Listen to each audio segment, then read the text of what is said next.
very muddy, slippery, a lot of just sudden altitude changes. But I think the sketchiest part about the movement was coming through the farmland, because we're not trying to. Pernah dengar kabar ini?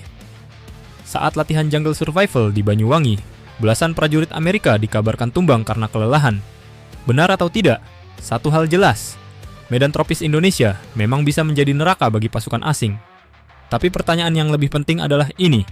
Jika prajurit modern saja bisa kehabisan tenaga hanya karena alam, apakah taktik gerilya TNI yang lahir dari hutan masih relevan di era perang drone kamikaze? Mari kita kupas secara teknis.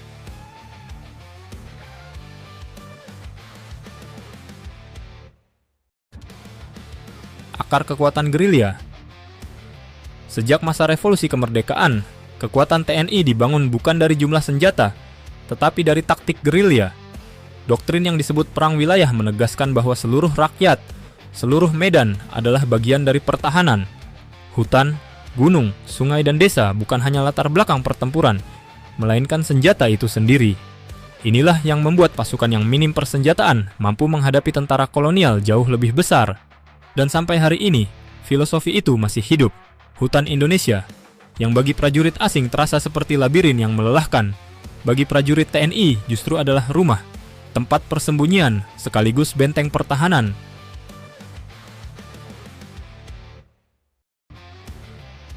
Medan sebagai senjata.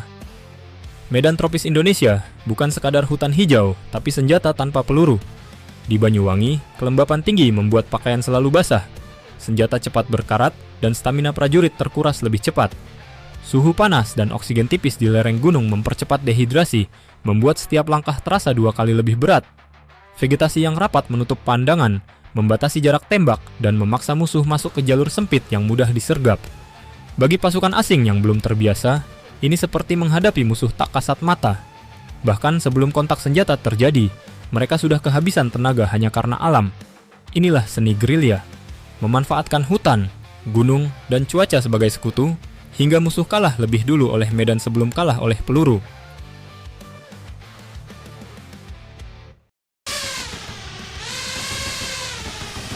Tantangan era drone. Tetapi abad ke-21 menghadirkan lawan baru. Medan yang dulu menjadi sekutu gerilya, kini tidak lagi cukup untuk menyembunyikan pergerakan. Di Ukraina, Nagorno-Karabakh, hingga Timur Tengah, kita menyaksikan bagaimana drone kamikaze dan loitering munitions mengubah wajah perang. Mereka murah, presisi, dan bisa bertahan di udara berjam-jam untuk mencari target. Kamera resolusi tinggi, sensor thermal, bahkan kecerdasan buatan membuat kamuflase alami tak selalu efektif. Apa artinya? Hutan lebat yang dulu melindungi gerilya kini bisa ditembus oleh mata elektronik dari langit. Bagi taktik gerilya, ini ancaman serius. Bukan hanya musuh di darat yang harus dihindari, tetapi juga mesin terbang yang tak kenal lelah, selalu mengintai, dan bisa menghantam kapan saja.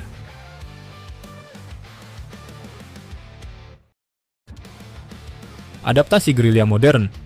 Namun sejarah selalu berpihak pada mereka yang mampu beradaptasi. Gerilya tidak pernah bergantung pada senjata canggih, melainkan pada kecerdikan. Dan di era drone kamikaze, kecerdikan itu justru semakin penting. Pertama, dispersi. Pasukan kecil yang bergerak cepat dan menyebar membuat drone sulit menemukan target bernilai tinggi.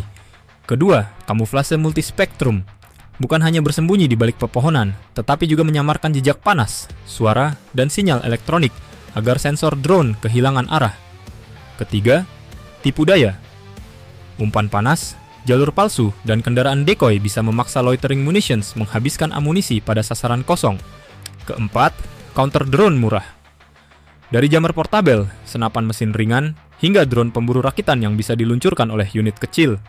Dengan kombinasi disiplin gerilya klasik dan inovasi modern, pasukan TNI dapat menjadikan drone kamikaze bukan ancaman mutlak, melainkan sekadar hambatan yang bisa ditaklukkan.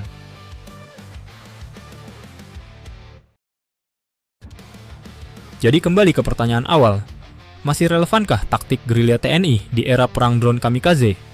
Jawabannya jelas, ya. Asalkan beradaptasi, medan tropis Indonesia tetap menjadi benteng alami yang bisa menguras tenaga pasukan asing. Dan dengan disiplin gerilya yang dikombinasikan dengan teknologi sederhana namun cerdas, ancaman dari langit sekalipun bisa dipatahkan. Sejarah membuktikan, bukan yang terkuat atau tercanggih yang selalu menang, melainkan mereka yang paling mampu beradaptasi. Dan di tanah air kita, Gerilya bukan hanya strategi militer, ia adalah identitas bangsa, lahir dari hutan, tumbuh bersama rakyat, dan tetap relevan menghadapi ancaman modern.